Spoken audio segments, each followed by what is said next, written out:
Chapter 21 Omar and Osama Mullah Omar and Osama bin Laden are perhaps the most notorious names in the world today. To most of the world they are terrorists. To those who are generally referred to as radicals they are cult heroes. To almost everyone they are enigmas. The world knows almost nothing about the nature and biography of Mullah Omar, the man who led the Taliban regime and, in my opinion, continues to run the remnants of the Taliban today. Much more is known about Osama bin Laden's life history, at least until 5 years ago. After that point, for most of the world, Osama dropped out of sight. Thanks to direct contacts and intelligence, I can now fill in some of these gaps for both men. Along the way, I will clarify some parts of the known record. It has famously been said that short-term gain for long-term pain is foolhardy. But this is exactly what happened to the Allies in the jihad against the Soviet occupation of Afghanistan, not least the United States, Pakistan, and Saudi Arabia. We helped create the Mujahideen, fired them with religious zeal in seminaries, armed them, paid them, fed them, and sent them to a jihad against the Soviet Union in Afghanistan. We did not stop to think how we would divert them to productive life after the jihad was won. This mistake cost Afghanistan and Pakistan more dearly than any other country. Neither did the United States realize what a rich, educated person like Osama bin Laden might later do with the organization that we all had enabled him to establish. Worse, the United States didn't even consider the rebuilding and development of Afghanistan after the Soviets departed. Amr 208, Omar and Osama 209, ICA simply abandoned Afghanistan to its fate,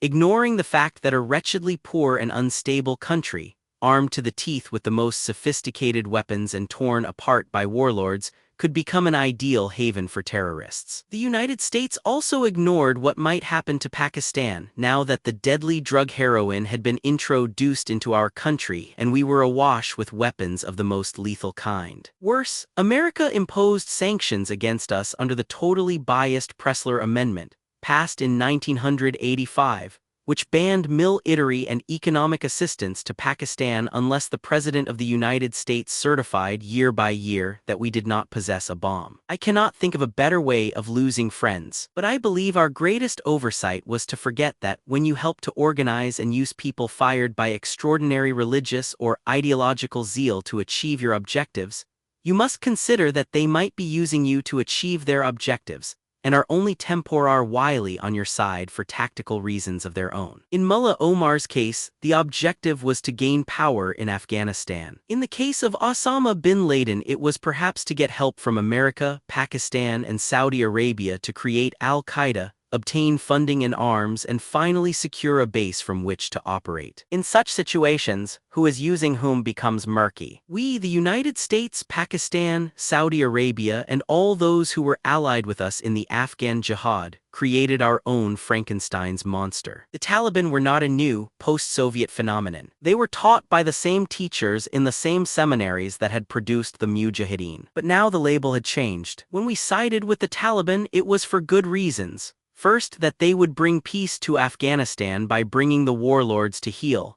Second, that the success of the Taliban would spell the defeat of the anti-Pakistan Northern Alliance. There was nothing wrong with our intentions except that we did not realize that once the Taliban had used us to get to power, we would lose influence with them. Mullah Muhammad Omar was born in the village of Nauda, Kandahar, purportedly in 1959. He has 4 wives and 4 children, 2 sons and 2 daughters. One daughter was killed in August 1999 in a bomb blast. 210 in the line of fire. Mullah Omar visited Pakistan for 2 weeks during the early part of the Afghan jihad against the Soviets, as an ordinary Mujahideen foot soldier. During the jihad he joined a couple of Mujahideen organizations, one after the other. It is said that during a battle one of his eyes was badly injured, and that he removed it himself with a knife without anesthesia and sewed his eyelid up. But others say that he was treated in a hospital in Peshawar and the eye was surgically removed. Many people naturally tend to believe the first, heroic version, which has contributed to the legend of Mullah Omar. After the Soviet withdrawal in 1989 and up to 1994, Mullah Omar became an imam of a mosque in a small village of the Maiwan district, west of Kandahar. He saw the chaos that Afghanistan fell into after the capture of Kabul by the Mujahideen in April 1992.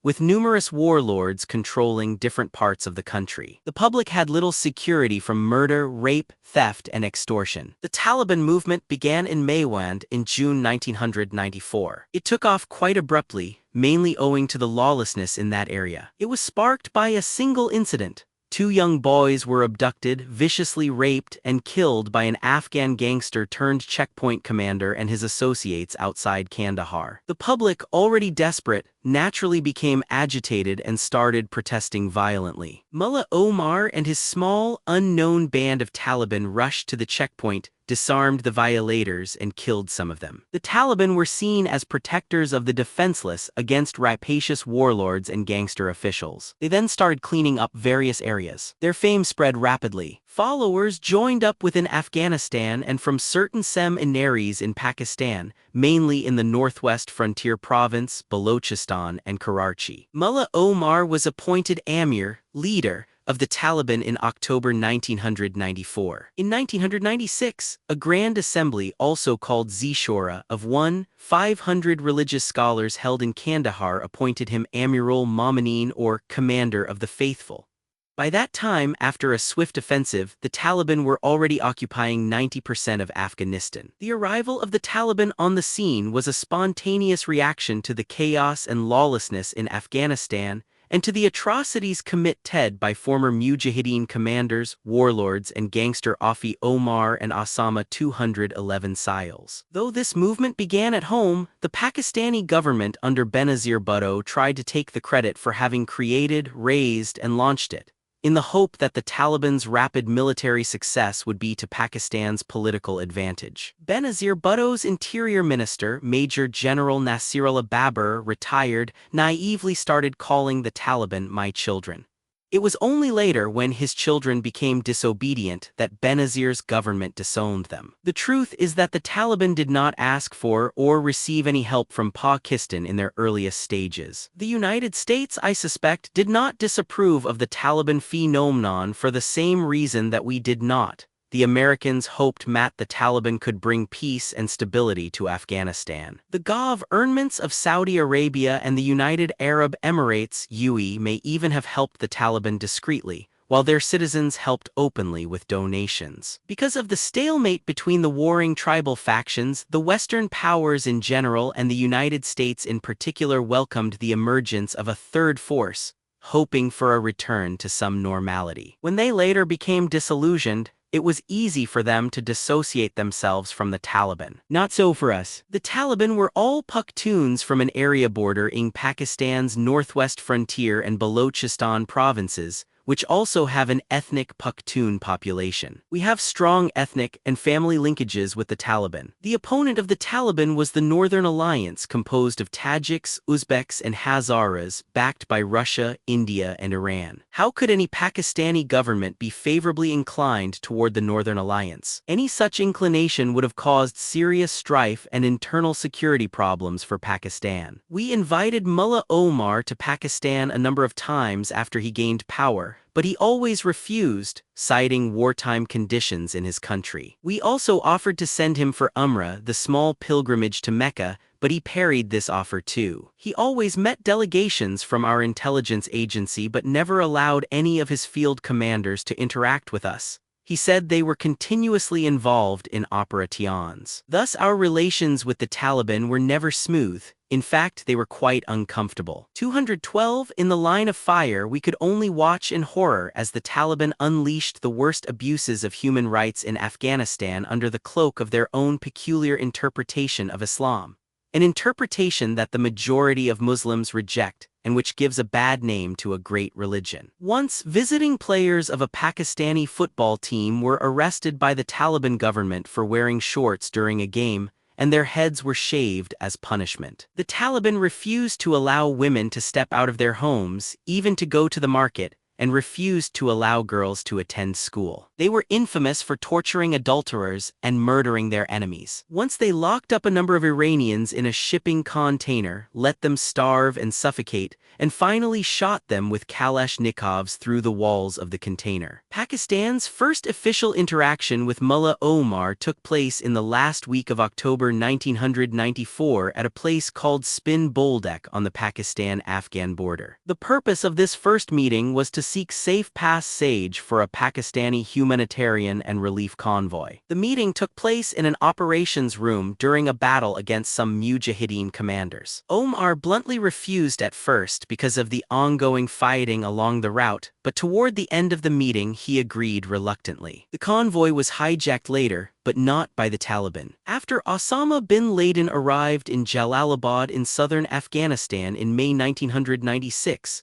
Arabs from various countries who had left after the Afghan jihad started returning there to join him. They already knew him from the jihad days. They supported the fast-growing Taliban movement too. Soon Uzbeks, Bangladeshis, Chechens, Chinese Uyghurs, and Muslims from South India, Europe, America, and even Australia started to arrive in Afghanistan to help the Taliban cause. The Al-Rashid Trust, based in Pakistan, was one of the main supporters of the Taliban movement and provided logistical and media help from Karachi. On September 19, 1998, our Director General of Inter-Services Intelligence and Prince Turki Al-Faisal, who was then the head of Saudi intelligence and is now his country's ambassador to Washington, met with Mullah Omar in Kandahar. This meeting came in the wake of Al-Qaeda's bombing of the U.S. embassies in Kenya and Tanzania. Omar and Osama 213. The prince informed Mullah Omar about Osama bin Laden's involvement in the bombing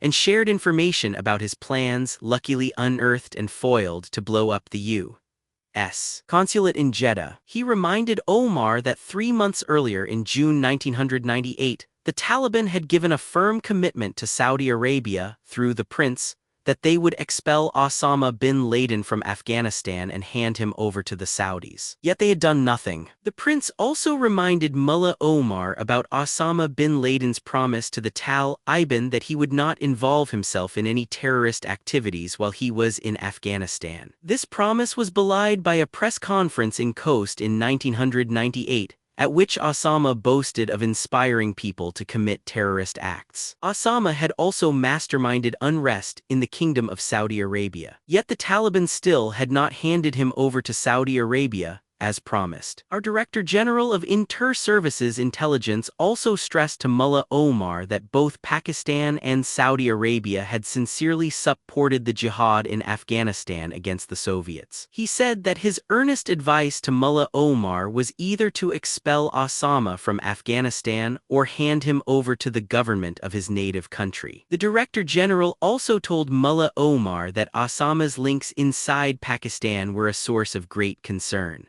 Dissociating from Osama would facilitate recognition of the Taliban government by other countries. Mullah Omar surprised both the prince and our Director General by responding that he had made no promises to Saudi Arabia. He was effectively calling the prince a liar. He launched into a litany of his own woes, complaining that his government was under tremendous pressure, that no other country would offer Osama asylum, and that he faced a threat from Iran, which was supporting the Northern Alliance against the Taliban. He complained that the Saudi government should have helped him at this critical juncture. Instead, it was adding to the pressure on him over Osama. The prince had remained calm till this point. Now he lost his composure. He pointed an accusatory finger at Omar. This did not go down well with Mullah Omar and the 20 or so raw Taliban guards in the room. Suddenly, Mullah Omar stood up and stalked out in fury. One of the guards followed him. Omar returned a few minutes later, 214 in the line of fire, his hair dripping with water, his shirt and sleeves drenched. "I went into the other room and poured cold water on my head to cool off," he told the prince. "If you had not been my guest, I would have done something dire to you."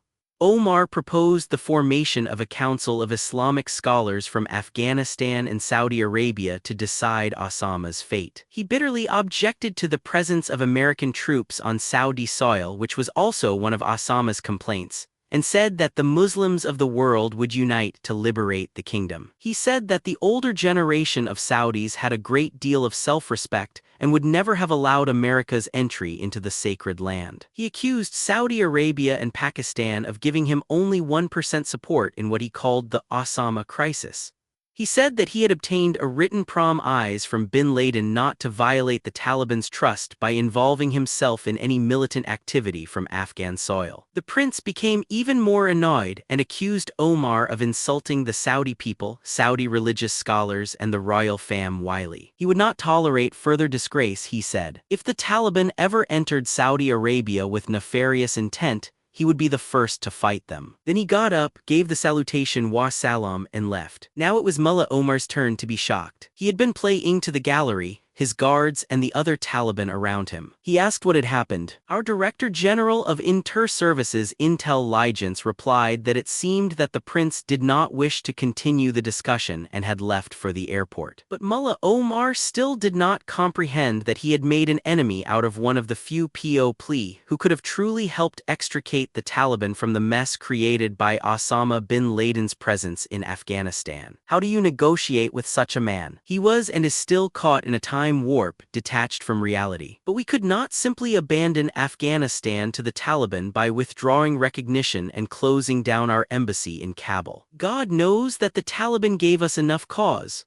Once they burned our embassy and beat up our ambassador, who had to be flown back to Pakistan on a stretcher. One of the worst things the Taliban did was to blow up two gigantic historic statues of the Buddha that had stood for centuries in a place Omar and Osama 215 called Bamiyan. When Omar first threatened to do this, the world could only turn to Pakistan to try to persuade him to change his mind. Virtually the entire world had made the mistake of not recognizing the Taliban regime and establishing embassies in Kabul. I had propounded a different approach, asking several important world leaders to recognize the Taliban so that we could put collective pressure on them to change. If 70 or 80 countries had established embassies in Kabul, we might have been able to exert some influence on them. I said so to President Bill Clinton and to then Crown Prince, now King, Abdullah bin Abdul Aziz Al Saud of Saudi Arabia, and to Sheikh Zayed bin Sultan Al Nahyan of the UAE. Crown Prince Abdullah was most critical of Mullah Omar and called him a liar. I can never join a liar, he said to me. I hate liars. So it was left to us to try to persuade Mullah Omar not to destroy the statues. When we went alone to negotiate with him on behalf of the world, we found him to be on another wavelength. He said that God wanted him to blow up the statues of Buddha because over the years God had caused rain to create huge holes at their bases where dynamite could be planted. This was a sign from the Almighty that the statues were to be destroyed. Mullah Omar paid no heed to us and tragically destroyed the statues. Again, this projected an image of Islam as an uncaring and insensitive religion. Mullah Omar actually did a great disservice to the religion that he holds so dear. It is all very well for us to say that Islam is nothing of the sort, that it is in fact a very progressive, moderate, and tolerant religion,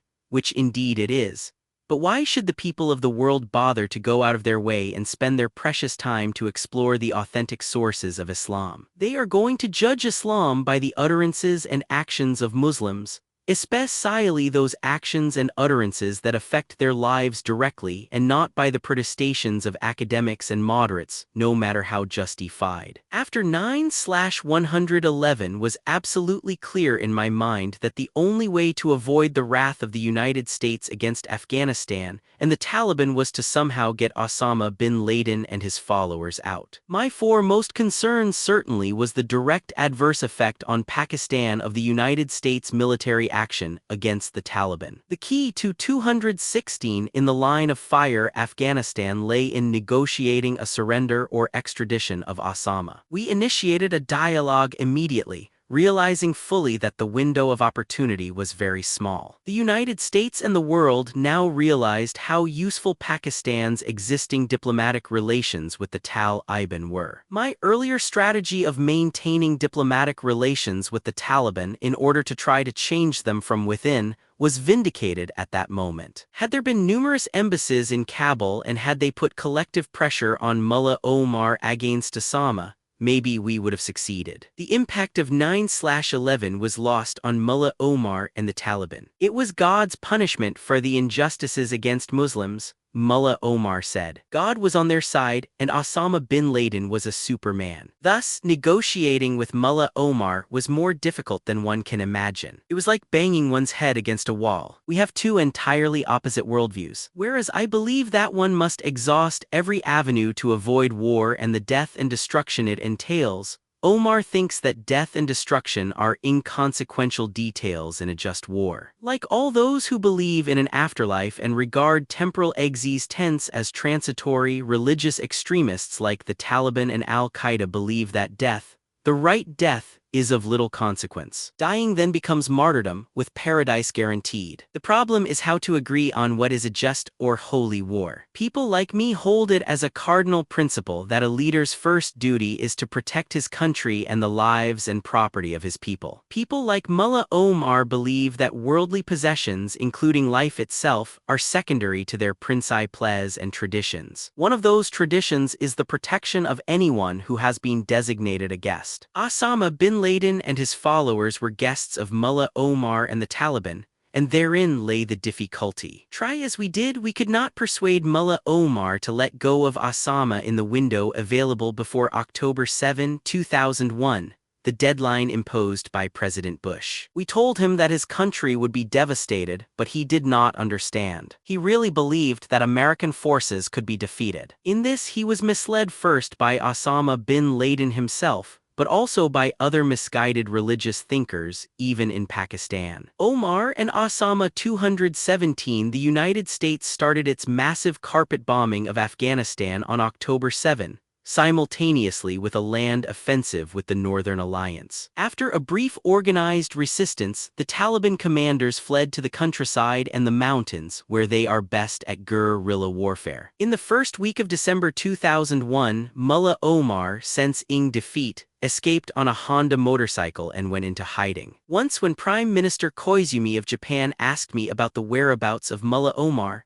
I told him that Omar had escaped on a Honda, and added jokingly that the best advertisement for Honda would be an advertising campaign showing Mullah Omar fleeing on one of its motorcycles with his robes and beard flowing in the wind. Mullah Omar has not been heard from since. I am very sure he must be in and around his original base at Kandahar, in southern Afghanistan. I say this with reasonable surety because of two facts. First, ever since he came into the limelight in 1994, Mullah Omar has not once visited Pakistan. How could he now be comfortable in our country? Second, today the Taliban strongholds are the southern provinces of Afghanistan. All rural areas and most cities there are under the influence of the Taliban. They also dominate most movement at night. Mullah Omar would find it most convenient and safe to live and hide with his followers in his own area, which he knows so well and where he is welcomed by the local population. It has been suggested by the senior leadership of Afghanistan that he may be in Quetta, Pakistan. This insinuation is ridiculous and may even be mischievous. Had he been in Quetta, he would have been caught long ago, like so many other former Taliban office holders. However, as the war progressed and the forces of the American-led coalition and the Northern Alliance pressed on against the Taliban and Al-Qaeda,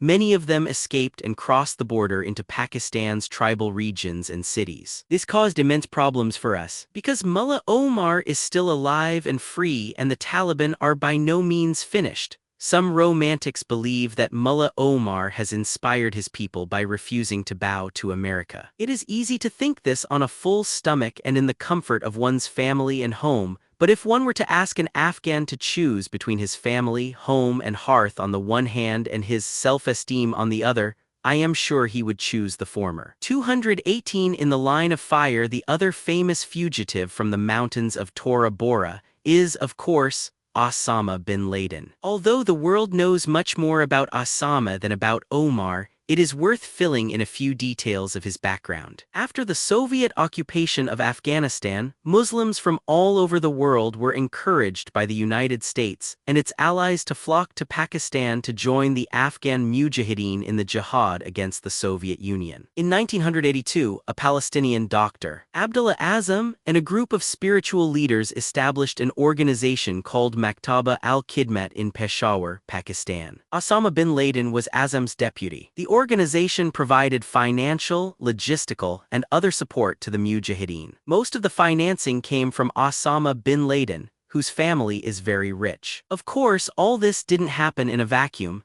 Neither was it the private initiative of a few Arabs. The CIA and Pakistan's inter-services intelligence were encouraging and helping them along. However, by the middle of the 1980s, Osama bin Laden started disagreeing with his mentor, Azam. He no longer wanted to be only a donor to the cause. He also wanted to fight and become a mujahid. Instead of joining an Afghan mujahideen group, he formed his own Arab force of a few hundred fighters. It was popularly called the Arab Brigade among everyone involved in the jihad. Osama considered the Afghan fighters too pragmatic, the sort that would leave battle if they sensed defeat, to return to fight another day. Osama's Arab fighters were fired by greater zeal. They had come all this way to fight for God, so they embraced martyrdom happily. The Afghans, on the other hand, were much more likely to return to their villages to sow or harvest crops, to get married, to attend marriages or funerals. The Arabs had nowhere to go. But I suspect that, more than this, Osama bin Laden wanted to forge his own identity, separate and distinct from the Afghan mujahideen leaders. In 1986,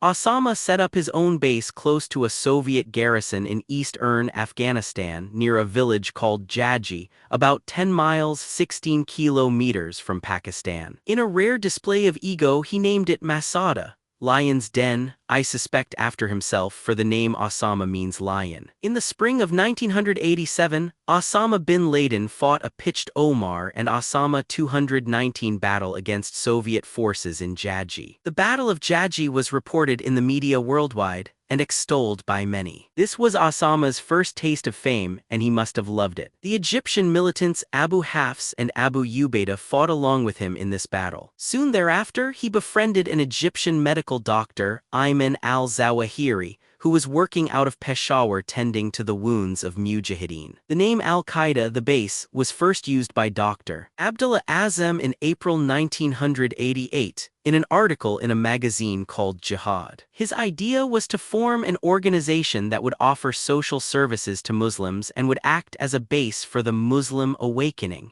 He never meant for Al-Qaeda to be a base in the military sense of the word. In fact, the full name used by Azam was Al-Qaeda al-Sulba, the solid base.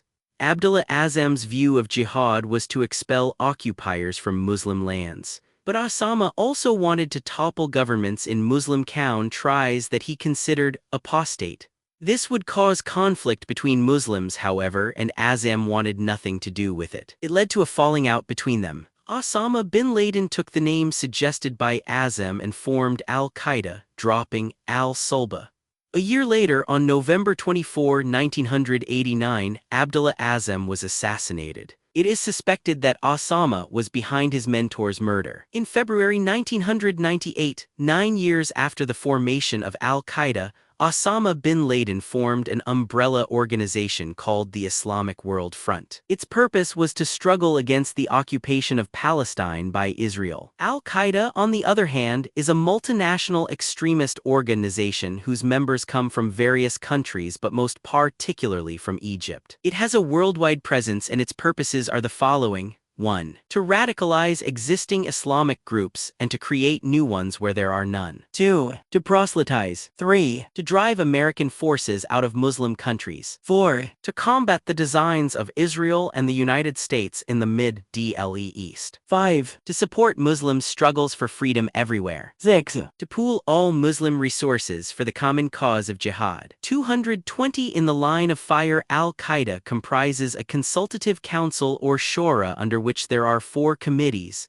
military, media, finance, and religious affairs. Its operating cells are believed to exist in about 40 countries, including the United States and Canada. It focuses primarily on operations in Afghanistan, Iraq, Saudi Arabia, Pakistan, Turkey, Southeast Asia, North Africa, Europe, the United States, the United Kingdom, and Canada. Its operations are decentralized, and its hardcore trained manpower is kept dormant until it finds an opportune moment to strike. Today, after the many setbacks Al-Qaeda has received, mainly in Pakistan, its new base and training ground are said to be increasingly the Sahel region running through the middle of Africa from east to west. Al-Qaeda is taking on a new shape with the killing or capture of its top leaders. Its reformation is a perpetual activity, except at the very top. We have done everything possible to track down Osama bin Laden, but he has evaded us. Most recently, he has been using couriers instead of electronic communications to maintain contact. This obviously slows down the time it takes for a message to get into or out of the mountains along the Pakistan-Afghan border,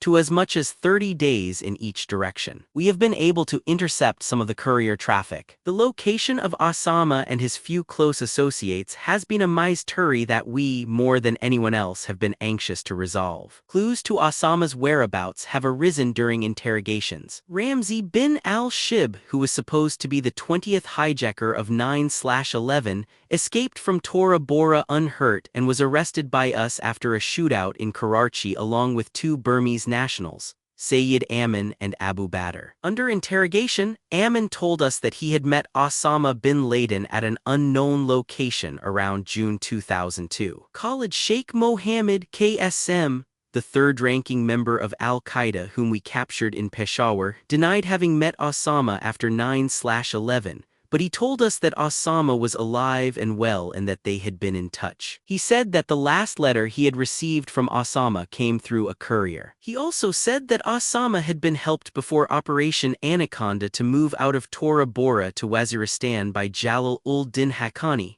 two Afghans, Mohammed Rahim and Amin-ul-Haq, and the Iranian Balak Ahmed al-Kuwaiti. On March 4, 2003, KSM speculated that Osama was in Qanar in Afghanistan. Omar and Osama 221 Abu Faraj al-Libi, KSM's replacement, told us as late as May 2005, after his arrest, that he was in contact with Osama through a courier, and the last letter he had received from Osama was sometime in December 2004. We have been looking for the couriers intensely. As we went into the mountains of Waziristan and smashed al-Qaeda's communication network in Pakistan, we discovered that its courier system was very well established. It is four-tiered with distinct layers for administration, operations, media support, and the top hierarchy. The first three are two-way communications. Only that of the al-Qaeda High Command is one-way, top-down. The administrative courier network deals with communication pertaining to the movement and shifting of families and other administrative activities,